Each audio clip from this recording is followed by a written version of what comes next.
Yes, you can get haircuts today at Tribe Fan Fest. It's a Tribe haircut. Well, for myself and for our next guest, I don't think you'll see us in those chairs as we go throughout this weekend. But what a fabulous time we're having down here at Progressive Field. If you're around Northeast Ohio, have nothing to do, come on down to Progressive Field, which has been going on tonight as well as tomorrow. But right now, we're lucky enough to be joined by the manager of the Cleveland Indians. That's Terry Francona. Terry, welcome to Tribe Fan Fest. Thank you. Yeah, that was a station I don't think I need. Yeah, I was going to say, when we get done with the show, we could go over there. They're probably better off having us bring our Bics and show how we do the hair. For you've been around baseball your whole life. You surprised by this type of crowd for a day in January? I'm thrilled. I didn't know what to expect, and I don't think anybody did. But I think it shows that the Indian fans are really excited about what's happened this winter and hopefully what's going to happen this summer. And it's a great turnout. It's good for me. I don't get a chance to do stuff like this very often. When the season starts, we get so tunnel visioned into like winning and losing. Right. That a day like this can be really helpful. Well, they get that same tunnel vision. I know, and that's okay. They're supposed to. That's the idea. When you like your team, you're supposed to care. Right. Well, let me ask you this: going from being in the dugout for so many years in a row and then taking a year off, is that like a deep breath for you to be able to kind of rejuvenate the battery? And how much did you miss it when you were in ESPN in that booth? Both. I did miss it, and it was also good that I took a deep breath. I think I needed it. And to do this job effectively, you got to have a lot of energy, and you got to be in with both feet. And the way it ended in Boston after 8 years, I needed a little bit of a break, recharge a little bit, even look at the game from not an emotional viewpoint where you stand back. And being an analyst it's not something I wanted to do my whole life, but I did like it. In fact, I enjoyed it a lot. I enjoyed the people I was with. And it was good for me to step back and look at things from afar. All right, from afar, what did you think of this Cleveland Indians team? Because I know you know this, but for fans out there, there's been a couple years in a row where we get off to these great starts, and it just seems like because they were a young team, just didn't seem like they had enough to get through those last few months. As an analyst, can you take from what you watched, you know what I mean, to kind of help this team? Yeah, you know what you see, and it's not just in Cleveland. People here know it more because that's their team and they follow it. What happens in Major League Baseball is if you're short somewhere, you get exposed. Over the course of a long season, it's hard to hide if you're not quite there. And that's probably what's happened in Cleveland. I know Chris has worked so hard this winter trying to get this roster to the point where we don't get exposed. And this is going to be interesting to see. I mean, we have some openings. I mean, we have some younger pitching that's going to come to camp, and they're going to fight for jobs. And it's going to be really interesting. What we want them to do is we want our young guys to kind of come through, but we want them to like knock the door down and take jobs and take it and run with it. Right. Well, you mentioned that first guy I think of was a guy like Jason Kipnis, who 2 years ago we watched him come up and he gets a hamstring injury, right? You know, right in the middle of everything. Then last year it seemed like he was carrying this offense for a little while.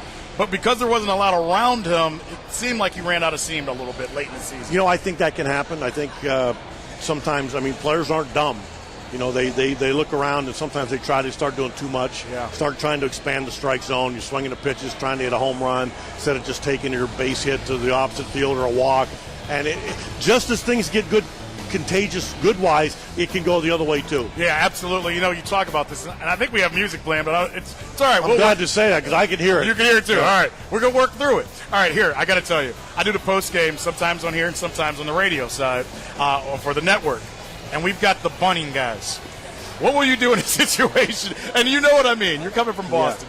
Yeah. If you don't move a guy over from second to third, everyone goes, you know why. Yeah. But isn't every situation different as to when you will bunt and will you win when you won't? Exactly. I mean, my responsibility is to try to put the team in the best position to win. I would say when you try to play for one run, especially early in the game, more often than not, the most runs you're going to score is one. So early in the game, when you have first and second and nobody out, it's such a great chance to score multiple runs that, you know, fans have the right to second guess, and it's actually kind of fun part about baseball.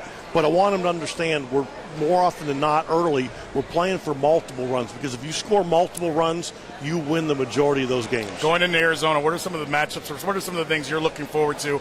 You talked about the pitching staff, and obviously, and I'm going to mess with Mark about this. He always tells me every year, he goes, Andre, bullpens are year to year.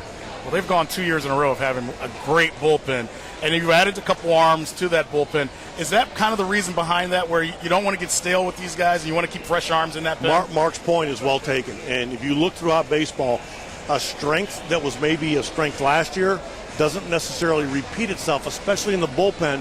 And part of the reason is because when bullpens are good, managers go to them a lot, right? And you wear them out. Now, that's what we've tried to not only keep what we have, but add younger, durable arms, because you need that to supplement those guys. Right, and there's some big arms, some guys that can get it up there, and that kind of, can that clean up some of the problems you have if you are, you know what I mean? I'm explaining it for fans. 91 and 96 is a big difference, especially if you're on the big part of the plate. Swing and miss out of the bullpen is huge. When you have a guy coming in the 6th or 7th inning, bases loaded, 2 outs, and you're able to miss bats, that's huge. Right. What does Nick Swisher do for this lineup? Not only the lineup, because he lengthens out the lineup. It's amazing when you add one hitter into a lineup, what it does for everybody else. Right, it slots guys in either before or after, and he's a switch hitter. He gets on base. But it's not just that, it's his presence. You know, he's been in New York. Right. He's been through it all. He wanted to come here. We went up against some of the bigger teams, and we outbid them. And I thought it sent a great message not only to our players but to the fans. And so it's not just on the field, but it's off the field as well. Right. You know, and we always talk about whether it's football, whether it's baseball, you want to be strong up the middle. And I feel like with Carlos, as Drubal, and then I won't get into the center field. I was going to ask you. I'll let you answer as your phone goes. Mine is going off too. They want me to ask you some Twitter questions. I'll get to them in a second. You got to be strong up the middle. Yeah. And obviously in center field, you've got a couple choices. But what does it mean to come to a team where you've got a kind of an established catcher that can swing the bat a little bit? Yeah, as Drubal can do the same thing from both sides. And with a young catcher comes the responsibility of learning that if we're shaking hands after the game, he's done enough. And that sometimes takes some time for young guys to understand that. But we got a catcher that's, like you said, a switch hitter that can hit in the middle lineup. That's a bonus. Michael Brantley and Drew Stubbs, that's something I need to work through myself. And I told both those guys, I'll talk to both of them. One will be in right, one will be in center. What I want to do is put the best team out in the field. And I'm comfortable and confident that they'll both buy in because I think they're both guys that put the team first, but also want to work through it myself and with the coaching staff and with the players to figure out what I think is right. I think Stubbs is going to be and this is just my opinion, I think Stubbs is going to be a fun player for Cleveland fans to get to know. I've been watching him in Cincinnati. He's one of those, he's always dirty. You know what I mean? No, I agree. Do you worry about a guy like that that'll run through the wall? No. We want guys like that. He's got a lot of speed. He's a guy that if he gets on base more consistently, there's probably no limit to the amount of bases he can steal. So that's going to be fun to watch. Does he get the green light? Oh yeah. So all right. So you're a green light guy. If a guy can, you know what? Doesn't that help guys play comfortable? Yes. Though? And we've actually always been a green light. It just, as a team, the quicker guys understand when it's a good time to run and when it's not. Teams, base stealers perform better when they have the freedom to play the game. Yeah. We just have, that's why we have in spring training. We want to spend so much time teaching them how we want to play the game, and then you turn them loose when the game starts. So then you can let them play. Yeah. When you look at the other thing with Stubbs, the strikeouts. And I know baseball is changing a little bit, the numbers. And I was going to ask, somebody told me, you got to ask him, is he a computer numbers guy or a baseball guy? And I know you in Boston, everyone uses like it to now. be everything. I don't think that's. I think if I don't look at everything that's at my fingertips, I'm missing the boat. Okay. Part of that is understanding matchups and numbers. Part of it's maybe watching video, and probably the biggest part is knowing the people, not only on your team but on the other team, right. And never forgetting that they're humans. And again, it's a long season, so there are times I'll go against the numbers because I understand that we got a guy that we're depending on. But I also think I have a responsibility to know them and try to put guys in the best position. Okay, strikeouts with Reynolds and with Stubbs. Any worry with you? Because you know how in the media we get a box score, and you know how it is, and you go, man, they struck out 200+ times each. You know what? There's going to be some times this year where we probably go through periods where we're missing, and last year the Indians didn't strike out very much. They also didn't lead the league in runs. What I ultimately care about is how many runs we score and how productive we are, and there's a lot of ways to do it. Mark Reynolds shortening up his swing isn't going to help us. We need him to sit out there and try to hit his 35, 40 bombs, and hopefully guys are on base when he does it. Absolutely. Now let's you mind looking at the pitching staff? No. Because last year, obviously pitching wins, and I think we all know that. I agree with that. And at the time, I love watching Justin Masterson, and I think it's hard, and I've tried to explain when he goes 4 innings, and throws 100 pitches, and the fans go, put him back in the bullpen. And you knew him from Boston, and I go, well, he's 6'6". It's hard to get all that. And you've got 2 guys like that with him and Jimenez. Yes, and both of them. To your first point, with Justin Masterson, first of all, I'm buying in on the person. Okay. I saw him in Boston. He's big, strong. He can carry a big load. I think he had some problems last year with his lead shoulder that he didn't say much because guys don't complain. I think it bothered him the whole year. I think he's excited. I think I buy into the person. I think he's going to be tremendous. Baldo Jimenez, we got to get him back to where he was in Colorado. I think that fans sometimes forget how much guys actually care. And because they care, they try to do too much, and it kind of snowballed on him. So I've already made a visit down to the Dominican. Mickey Callaway's gone down there twice, trying to get him started in the right direction. So now hopefully it'll snowball in the good direction. Is it with a guy like him, with both of them, do you want to simplify the game? You know what I mean? Yes, do you want to, exactly. You know what I mean? Just make it of course simple. I do. When you simplify it, it allows you to repeat it over and over and over again. And this is a difficult game. So if you are able to simplify it, like with hitters, see the ball and hit the ball, it works a lot better. All right, the move for Chuck Bauer.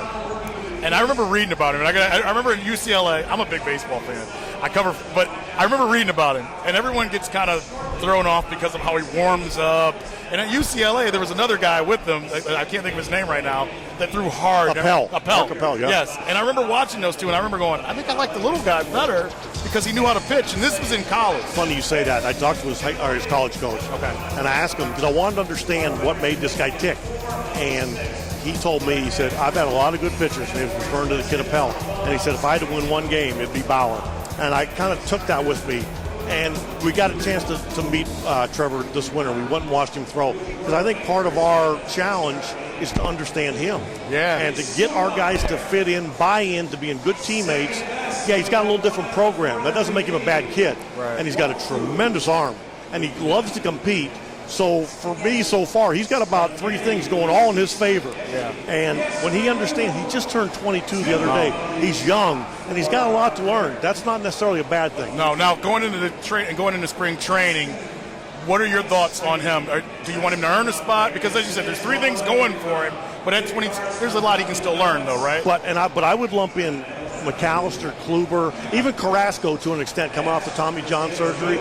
We want them to claim a spot. Okay. We want them to earn it. We do want our young guys to do well. That's a good way to go forward, but we want them to earn it. We want them to knock the door down and let their pitching dictate that we have them in a rotation. I like that. All right, one of the questions somebody asked me, will you be on Twitter?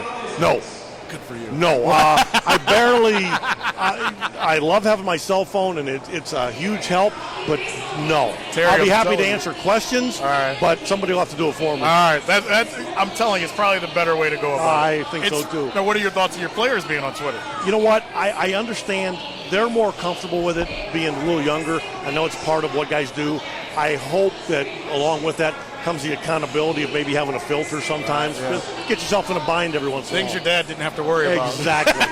Last thing I'll ask you, World Baseball Classic, you have 6 guys that are going to be on there. And as a fan, I'm going to be honest with you, that worries me a little bit because I like my guys with my team, and I know you got to be politically correct because it is fun, but it's in spring training. And that's a good point. And we are proud of them, and we're happy for them. Saying that, I wish every guy was going to be in camp. And I bet you there's not one manager that would say something different, especially in your first year. You want your guys in camp. So, again, we're happy for them. We're pulling for them. The quicker they get back healthy, we'll all take a sigh of relief. So you're basically saying they don't have to win the whole thing. Exactly. Go see your friends, have a couple games, come on back. Terry, thank you so much. I enjoyed it, Andre. Thanks, man. Thank you. This have a good enjoyment. day.